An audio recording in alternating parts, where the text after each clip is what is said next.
Understanding sleep. Understanding sleep, y'all. Let's get into it. In time, we are also understanding time today. I just didn't say it when I originally filmed the video, but we getting into that too, okay? And as always, remember that these are my raw, unbaked, unfermented thoughts, okay? I film this right after I read or shortly after I read, so take some of the things I say with a grain of salt. Sometimes my opinions change, and that's okay. That's okay. So the author opened up, this chapter, of course, it's about sleep and ADHD, talking about the sleep issues that she has had throughout her whole life, which is many, right? We're talking teeth grinding, uncontrollable body movements while she's asleep, passing out in just random places from exhaustion, it being hard to fall asleep, bed yoga, a term she uses for when she just wakes up at all odd hours of the night and she's unable to go back to sleep. So she starts doing yoga in order to get her back to a more relaxed state in her bed. So whole plethora of issues going on here, right? And so what did she learn, right? She learned that sleep disorders are actually very commonly linked with ADHD. In fact, so much to the point that 73% of children and adolescents with ADHD have sleep problems, and 80% of adults with ADHD have sleep problems as well. So we're talking grand majority people, okay? Upon research, what they have been able to link is that some of the common coexisting sleep conditions are obstructive sleep apnea, restless leg syndrome, periodic limb movement syndrome, sleepwalking and night terrors, insomnia, we all know that one. Well, most of us do probably. Delayed sleep phase syndrome, and excessive daytime sleepiness, right? And I'll briefly go over each one as well, right? All right, so the first one, obstructive sleep apnea, is basically when a person snores in their sleep and has momentary pauses in which they're not breathing. They literally stop breathing for, it ranges in how much time it can last. I know this because I myself haven't had this issue, but someone else has. I'm not gonna put her business out. So restless leg syndrome is basically when there's a intense urge to move your legs, usually when you're sitting or lying down, but it happens mostly at night and it gets worse with age. So periodic limb movement syndrome is basically when your leg, randomly clicks or your arms flops or something when you're falling asleep, but it happens every 20 to 40 seconds. It happens very often, and it happens long enough to end up interfering with your sleep. Now, she does notate that this is not the same from the hypnic jerk, and the hypnic jerk is basically a sudden movement in your entire body that happens, which like when you're in the middle of falling asleep, but they don't usually end up fucking with your actual sleep. That's the difference. The hypnic jerk don't fuck with your sleep, but the periodic limb movement syndrome does end up fucking with your sleep, and it happens a lot more. And of course, sleepwalking and night terrors, that one's pretty self-explanatory. That's when you start walking in your sleep, and night terrors, when you have really bad nightmares. But what classifies this as such an issue is when it happens on a constant basis, like all the time. Insomnia, of course, is when you want to sleep but you can't sleep, and it's usually like a difficulty falling. It's not only just a difficulty falling asleep, but also staying asleep is part of the problem. Delayed sleep phase syndrome has more to do when your body's internal clock, aka the circadian rhythm, is delayed by 2 or more hours. So for example, that means that you feel like you want to naturally sleep from very odd times, such as 3 a.m. to noon, right? A very weird time frame is when you end up falling asleep. And excessive daytime sleepiness, says it in the name, is just when you are fucking tired, when you're just sleepy all day, even after you've had a full night's rest and you still sleepy. You're going, to somebody's house to go hang out and you just falling asleep in the middle of the hangout, right? All right, so I'll say with me, when I was growing up, I did have a bit, I don't know if I would classify it as having periodic leg syndrome, possibly, but I had a problem with kicking. And like hitting and stuff while I was asleep. And I know because sometimes I've like slept with family members in the same bed, and like oftentimes they would, tell me like, hey, you kick a lot in your sleep, or like you would just be hitting a lot in your sleep. And I don't remember none of it because I'd be dead asleep. So I know that's something I personally may have dealt with. I know I don't really do it anymore. As an adult, older I got, the less, like I said, it occurred. Insomnia, boy, has that been a problem in my life, specifically in my adult life, I would say more than anything. I struggle, and oftentimes it's on and off, period of times where I not only have struggled to fall asleep, but stay asleep.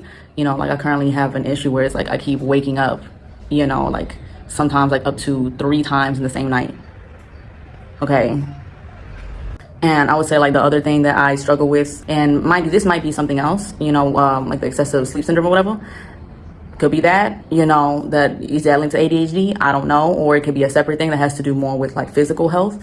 Because I definitely have had especially like issues with just being fatigued all day. I will say it's gotten a little bit better, but yeah, it's a struggle.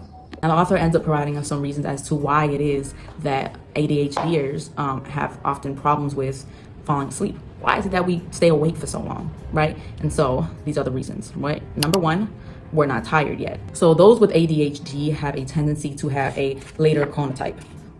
In simple terms, people with ADHD oftentimes end up being night owls. And to go ahead and, give the standard definition of what chronotype is, it is your body's natural disposition to be awake/alert or sleepy/asleep at certain times of the day based on your circadian rhythm. Reason number two, we're not done yet. So this is simply just due to the other factors of ADHD, such as having issues with time management, focus, and motivation. It oftentimes causes us to not be able to get everything done throughout the day at the time that we need to get them done. So oftentimes what will happen is that people with ADHD are the people that are up super late trying to finish whatever it is that they could not finish earlier in the day, causing them to not be able to go to sleep early enough. Reason number three, we're too stimulated or not stimulated enough. So that has to do with either or, one of the two can happen. When you're too stimulated, it could be that the ADHD medication or the coffee you were drinking earlier that day is still running amok in your body and you're too hyper to be able to fall asleep. Or sometimes it's the opposite. Sometimes ADHD brains are too understimulated, and so some people, they need the ADHD medication at night to allow them to, to allow their brains to kind of combat that, right? And get them at a more balanced state. Reason number four, we experience revenge bedtime procrastination, meaning because you spent your whole day trying to get everything done, you didn't have enough time to engage in a hobby or do something that you like to do, talk to your friends, whatever it is. And so you take that time that you should be using to sleep to do all those things you didn't get to do earlier that day. Reason number five, we struggle with consistent bedtimes. ADHD brains, as we know, struggle to stick to routines. And due to struggling to stick in routines, the lack of routines, because a bedtime, going to bed every night at the same time is a routine in and of itself. The last one, going to bed is boring. Very simple reason. Right? What will happen is oftentimes with ADHD brains, because sleep is a boring thing for the brain, your brain gets distressed. You end up looking to distract yourself, and lo and behold, you end up with the phone in your hand. Now, with all this said, sleep is essential. It is very important for people with ADHD, albeit all these, obstacles are here and don't help with us, being able to get the sleep that we need. Studies have shown that even something as low as a 30-minute reduction from normal sleep duration in children with ADHD can impact their daytime functioning and behavior. And although I didn't see a research or anything about adults, we definitely know, I'm sure a lot of us know that can definitely affect how we function throughout the day as well, right, as us grown-ass adults. And I just want to say, sleep for me has always been a big thing. I have always been very gung-ho about sleep. Back when I was in high school, you know how they make you get up fucking early as hell for no goddamn reason. I would have to wake up so early, I don't even know, probably 5 in the morning or something, because I would have to, walk to the bus stop, catch the bus, and then, get there early enough to get breakfast, eat some breakfast, and then go and fucking spend how many hours school? I think we would get out 2:20 or some shit, up for quite some time. And I would bring a blanket with me to school. Okay, I'm not playing. I would bring a blanket with me, and then I would use my book bag as kind of like a pillow, and I would nap as much as I could in every class, especially the home period or something like that, the period before your first period. I specifically would take that class, try to nap as much as I could. I would just wrap my blanket around me and just conk out on the desk, or semi-sleep, because you have to be a little bit aware still. And I would also sleep as much as I could through my first period class, because it was driver's ed and I already had a learner's permit, so I kind of just took the class because I needed to fill a class. And that's what I would do. And I would wear slides to school too, so I could be in optimal comfort for my naps. Yes, I did do that, and I could do that because I said so. But that just goes to show, sleep really affected me, a lot. It affected my mood. It affected my ability to just, pay any kind of attention, period. Especially because I'm just so prone to zoning out and stuff. I was not playing about it, and I knew it was a major thing for me. That and eating. Oh, boy, I can't operate when I'm hungry. That's a whole other thing, right? Now, some of the executive functions that inadequate sleep impacts are, number one, attention regulation. Number two, recall and working memory. Number three, processing speed. And number four, response inhibition. So, important things that are already struggled with in ADHD brains. And we covered that on the last video about executive function, right? So with all this said, that leads us to the toolbox. And so with this section, I like to go ahead and mention the tools that she gives us. And I usually pick one part of it that I myself am practicing, or that I would like to introduce, into my tool belt, right? Tool number one, prioritize the right amount of sleep. There's no parts or anything. This is just it's very much clean cut, dry. This is just something that varies from person to person. The right amount of sleep could be 8 hours, it could be 11 hours, it could be 10 hours, it could be 7 hours. That's something that just depends on the person. And it's as simple as letting yourself sleep, and you'll see how much sleep you need. The goal is to feel refreshed and alert, not dull and sleepy when you wake up. That will tell you some things. Tool number 2, practice good sleep hygiene. So for me, the part that I myself do is keeping bedtime and wake times as consistent as possible. Only on a rare occasion do I have to wake up or go to sleep at a time that's different from my normal schedule. My schedule is pretty consistent on a daily basis, and it's been like that for some time. Again, unless like something, very important, or, very, if we have to go to an event or having to fly somewhere, what I'm saying, moving, like I just did not too long ago. That definitely fucked with the sleep consistency a bit, Tool number 3, it is motivate yourself to sleep. And the part that I guess the part that I do is creating wind down rituals that I enjoy. I guess what I do that's a wind down ritual that I enjoy, I haven't been able to do it too much lately because the Wi-Fi has been trash, but I like to sit here and like watch an episode of a show while I take a shower. So I'll have like propped up on the thing and I'll be watching it. Another thing too is that it allows me, because oftentimes I don't always have a huge amount of like rest time throughout the day. I've been having a little more time than usual lately. But before that, I haven't really had a lot of time to just sit down and like watch a movie or watch a show or do something that I like to do. And that's something I've done a lot of times. Now, the only thing I will say that I'm like, maybe I do need to tweak is what I do watch while I'm in the shower, because they do talk about not doing something that's too stimulating. Like watching like new episodes of a show is maybe not the best option, but maybe watching reruns of an old show might be a better alternative option, because you kind of know what's already going to happen. So it's not as like new and exciting and stimulating, right? Tool number 4, working with your chronotype. And the part that I myself have done is figuring out my chronotype. Very, very simple. And figuring out your chronotype is just a matter of, this one I will say might take a little more time, like maybe like a couple of weeks, if you were able to do so, to not have any alarms set at all, and to just observe yourself basically and see like, okay, am I an early bird or am I a night owl? At what times of the days do I have the most energy, or what time do I start to wind down? I've had a lot of time to figure this out, but she recommends like a couple of weeks should be a good amount of time to be able to figure that out. But she says if you don't have that much time, that you could take like a questionnaire, which she mentions the one in this book, so you want to get the book to see it. You want to get the book because they have a little QR code, I guess, in here with the questionnaire to be able to figure out what it is for you. But personally, I feel like the best way to do that is like taking the time to figure it out, to observe yourself, if you have that luxury, which shouldn't be a luxury. That's another conversation now. Another conversation, okay? And then the last tool number 5, having a backup plan. Now, I personally, I don't have a backup plan. I'm gonna be honest, I don't have a backup plan, but the one that I would like to try in the future is sleeping somewhere else, because she does mention how switching locations can sometimes help you fall asleep a little better, because oftentimes people can get frustrated with trying to fall asleep in the bed. So if you're trying to fall asleep and it's just not happening, it can get incredibly frustrating, right? And so if you go to a different location, like the couch in the living room, or if you have a second bedroom in the other bedroom, right, that can help with that. Personally, I guess I can actually. I actually do have the ability to do that. So if I do find myself having that issue, I will try that. Closing thoughts. Oftentimes, sleep is correlated with morality. Sometimes we don't even realize it. Society often labels different sleep patterns with the titles of lazy, dedicated, no fun, when the truth is it's not that black and white, right? The person who sleeps for 11 hours can be the most ambitious person you know, and then the person who sleeps for 7 hours can be the most unmotivated person you've ever met in your whole life. Now, there is research that's linked morality with your specific chronotype, aka the morning morality effect, but that's a whole another topic, okay? So at the end of the day, aligning with your specific chronotype is the actual key to your sleep and wake success, okay? All right, so next chapter 6, is about understanding time in ADHD, which something that this person right here, I know a little bit about that. Luckily for me, I feel like it's definitely not as bad as other. Again, I'm a little bit more on the minor side of the scale, right?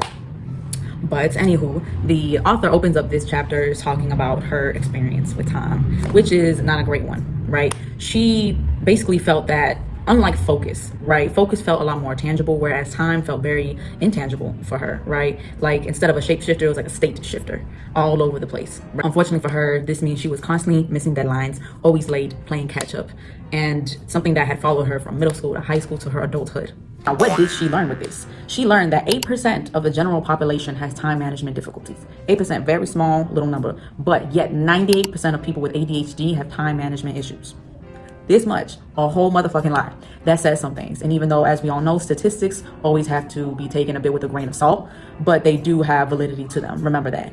So first off, as you know, we kind of foreshadowed, we experience time differently than other people, than neurotypical people. And there's a term for what they use for this, right? What we experience is called time blindness or time nearsightedness. And now for the official definition, time blindness / nearsightedness is the inability or exceptional difficulty of recognizing how much time has passed and or estimating how long something will take. Personally, for me, I feel like I have plenty of experience with time blindness. And one way I can give you just a quick example is the fact that every time I take a shower, it doesn't really feel that long for me. Yet when I get out the shower, my girlfriend gonna tell me every time, Tab, you was in there for a while. I feel like sometimes she exaggerates. She'd be like, oh, you were in there for 2 hours. I know I don't be in there for 2 hours, but I know I do be in there longer than it actually feels. And that's just something I've been able to gather now, because of the fact that this has happened so many times to me, and so many people have told me that. So, and another part of this is that we have shorter time horizons. What are time horizons? It is the point at which events are close enough to begin to feel real. The way she explains this is that for a lot of us, projects and events and what's not,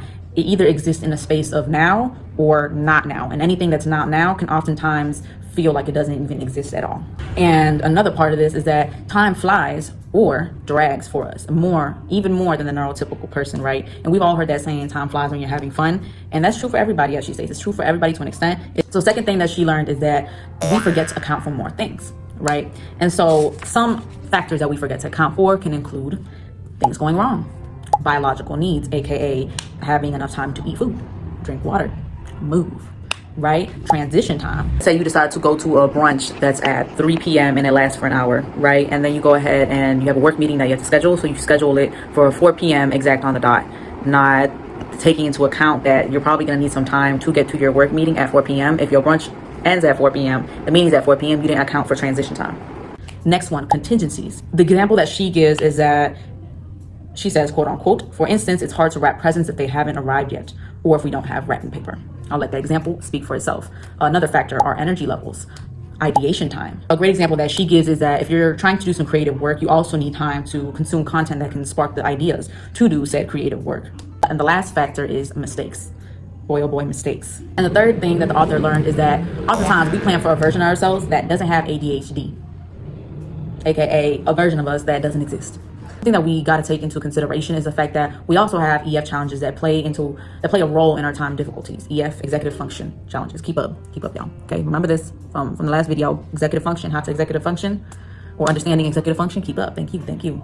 So some of these EF challenges that can play a role are working memory impairments, organizational challenges, difficulty regulating our attention, and deficits in response inhibition. So with that, wormlings, we are now at the toolbox section, and the author here has 4 tools.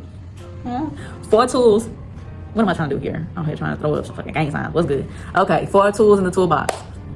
Tool number 1, build up your time wisdom. Let me go ahead and define that. Time wisdom is understanding how long things take and knowing what to do with that information.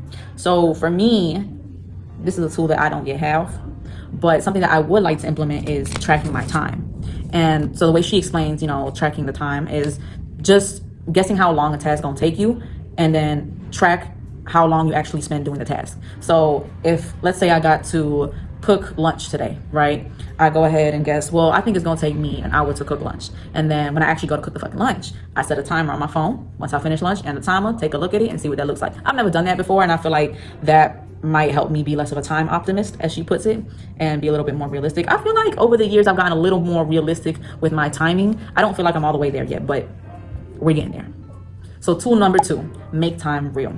And so one of the parts of this tool that I use is using time pillars to prop up my day. What are time pillars? Time pillars are regular time-based events and rituals that add structure to your day and make it easier to use your time effectively.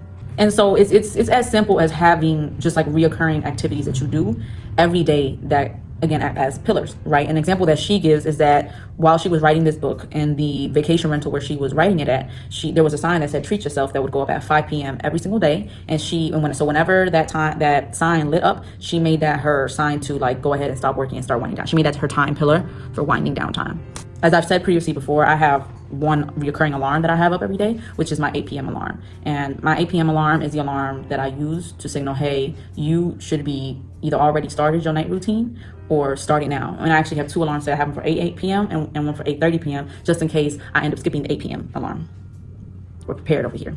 Okay. And right, so tool number 3 is communicate about time. Personally, I have not employed this tool in my toolbox, but one that I do want to try is sharing my plan with others and getting a reality check, right? Which is what it sounds like, right? So if I've made a schedule for the day and I said, I want to do this, and this, and this, and then, go to my partner and be like, hey, does this sound feasible to you? That's all that is. That's all that is. I probably should try that. Might try that one soon.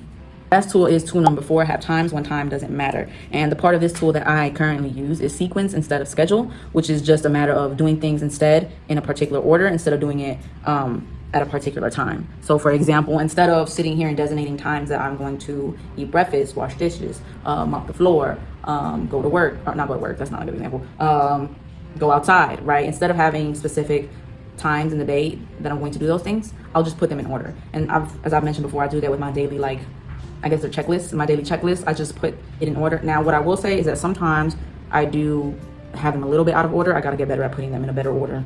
Because sometimes I just add shit in there wherever and it just doesn't, I don't really think about it. I need to stop doing that. But for the most part, I do, or at least more than half the time, I put them in a particular order, okay?